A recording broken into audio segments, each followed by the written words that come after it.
Press meet, যেটা সাংবাদিক সম্মেলন, সেটা ডাকার মূল উদ্দেশ্য হচ্ছে আর কয়েকদিন পর 25শে মে আমাদের লোকসভা নির্বাচন। সেই নির্বাচনে আমাদের প্রার্থী হয়েছেন সুজাতা মণ্ডল। তারই সমর্থনে আপনাদের মাধ্যমে সাধারণ মানুষের কাছে আমরা নির্বাচনী যে আমাদের বক্তব্য সেগুলো পেশ করব, এটাই হচ্ছে বিষয়। বক্তব্য বলতে দেখুন, বিভিন্ন রাজনৈতিক দল এই সময় ভোটের সময় আসে, তারা এসে বিভিন্ন রকম মিথ্যা প্রতিশ্রুতি দেয়, বিভিন্ন রকম মানুষকে প্ররোচনা দেয়, কিন্তু আমাদের দল যে সত্যি কাজ করছে, মানুষের দুয়ারে দুয়ারে ঘুরছে এবং প্রত্যেকটি প্রকল্প, সরকারি প্রকল্প মানুষের কাছে পৌঁছে যাচ্ছে এবং সেগুলোর যে মনিটরিং করছে, সেই সব জিনিসগুলোই আপনাদের কাছে আমরা বলবো, সাধারণ মানুষ যাতে আপনাদের মাধ্যমে সেগুলো জানতে পারে। আমি কোনো রকম সেরকম আমাদের খবর দেখিনি, উল্টে আমি দেখতে পাচ্ছি সন্দেশখালিতে রেখা পাত্রকে তাড়া করছে মানুষ।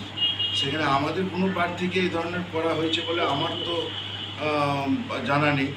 তবে আমি একটা কথা বলছি, বিক্ষিপ্তভাবে যদি একটা সামান্য ঘটনা ঘটেও থাকে, সেটা হলে হয় বিজেপির চক্রান্ত অথবা কোনো বিজেপি আশ্রিত দুষ্কৃতীদের চক্রান্ত। মমতা ব্যানার্জির হাত ধরে যে পরিষেবাগুলো পায়, তার জন্যই মানুষ আমাদেরকে ভোট দিতে রাজি আছে। একটা কথা আপনাকে বলি, যেই মানুষ যে তার নিজের স্ত্রীকে সম্মান দিয়ে ঘরে রাখতে পারেন, তার মুখ থেকে আর আপনি কি আশা করবেন?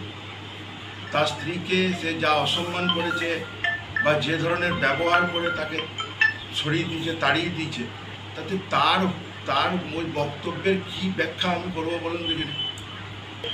যে সমস্ত বক্তব্যগুলো উনি রাখেন, সেগুলোতেই তো বোঝা যায় যে বিজেপির মনের কি আছে।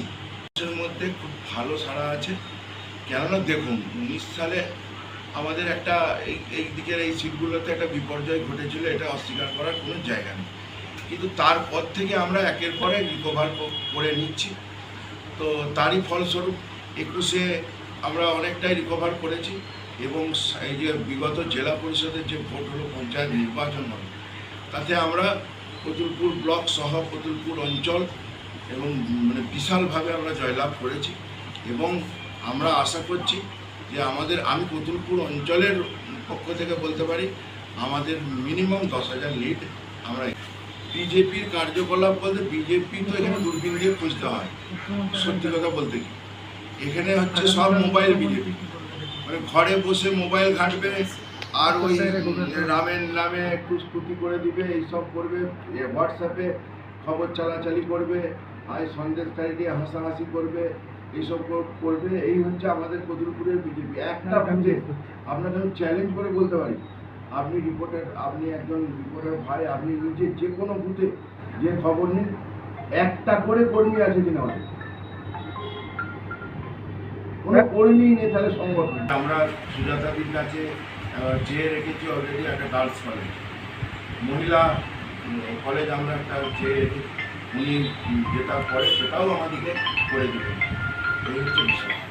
তো আপনাদের মাধ্যমে আমি কতুলপুর অঞ্চলের যেসব সুশীল সমাজ, যে সাধারণ মানুষ, সকলকে বলছি, আপনারা কোনো রকম প্ররোচনায় পা না দিয়ে আমাদের মুখ্যমন্ত্রী, আমাদের দলনেত্রী মমতা ব্যানার্জির হাতকে আরও শক্ত করুন, আমরা যাতে তাকে 42টা সিটই দিতে পারি।